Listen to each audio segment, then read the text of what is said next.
Number 19. Abe Lucas. Number 19, most intriguing Seahawk. I said earlier, Brock, I'd like for him to be higher. I'd like for him to be lower. In some ways, I want him to be higher because it would show that, I think he can really contribute the way he showed the promise of doing so as a rookie a couple seasons ago. I'd also like him to be lower because I'd like for him to be an automatic at right tackle and that we didn't have to be talking about his injury history. But unfortunately, I can't talk about him without it. I'm not going to get over Pete Carroll using the word chronic. And I know that the Seahawks took some time this year, this offseason, to kind of walk that back and say that maybe the surgery that he had over the offseason is going to be helpful and that this won't end up being a chronic injury. But until we see that with our own two eyes, that's going to be hard for me to fully embrace. And especially given that he didn't practice at all during what we've seen so far of the offseason workouts. Yeah, it's hard for me to believe that we're going to get the Abe Lucas that we saw as a rookie start to deliver on all of the promise and what he brought to that offensive line. I'll never forget the intrigue you had. I think it was rookie First minicamp. time I saw him, rookie minicamp. Like, wait, which one's the number one pick? Oh, I thought it was that guy. He stood out in a way that even Charles Cross didn't. That's right. Massive. Not just massive and athletic all at the same time. Correct. I ran into, in the Wayback, I feel old, kind of talking to A-Rod and going to the Wayback machine and realizing it was almost 30 years ago in 1996. But I remember some years ago, I went to this fundraiser. My buddy Jerry Jensen was a then coach at Archbishop Murphy. Chris Sullivan's son was there, and Chris, a big part of the football program there. And they were doing this little fundraiser that I spoke at. And they introduced me to one Abe Lucas. So, hey, this kid, he was a senior that year. He's going to go play over at Washington State. And honestly, I think at that time, Salk, he was still taller. I mean, he was 6'6", but he's probably about 240 pounds. And then he goes over to Wazoo and gets to about 270. And then he becomes an all-conference player and an all-conference player and an all-conference player. And then, I don't know, about 330 pounds as a Seahawk.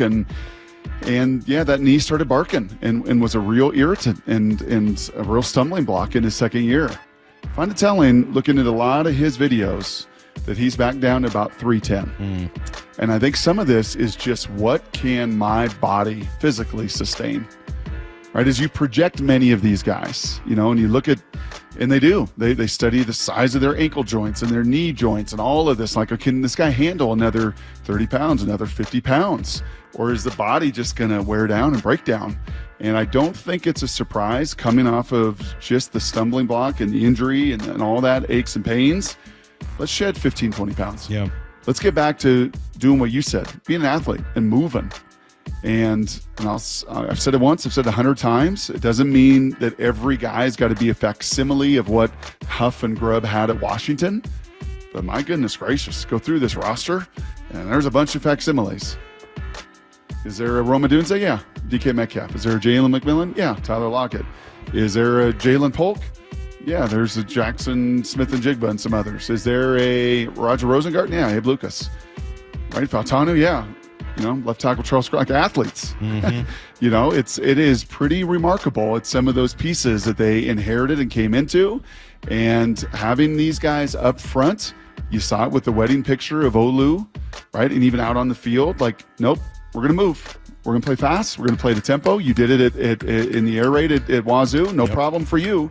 You did it in the air raid at Wazoo, Charles Cross, or Mississippi State. No problem for you. Let's play fast. Play with some tempo. And I think shedding 10 or 15 pounds, I think will help Abe Lucas feel a little bit better. Well, it'll be great. I mean, again, the reason he is where he is because he's an intriguing player. There's no doubt. He is a difference maker when he plays.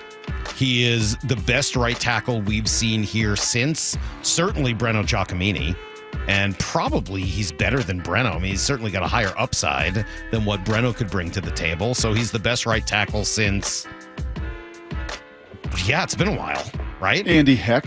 Okay. It's not a name I know as well. I've heard it, but I'm not sure I remember him all that well. He's got a tremendous ability. Sean Locklear? Yeah, Sean Locklear. I think he could be certainly as good as Locklear, maybe better. People mover? He's a legit people mover. Yes, he is.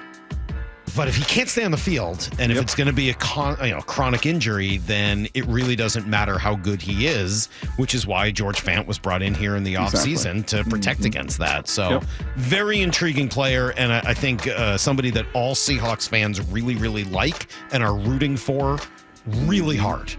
We'll see if the knee can handle it and whether or not this injury is something he can put behind him. Because if he does, I don't have a lot of doubts about him as a player. He's number 19 as we continue to count down the most intriguing Seahawks every day. Usually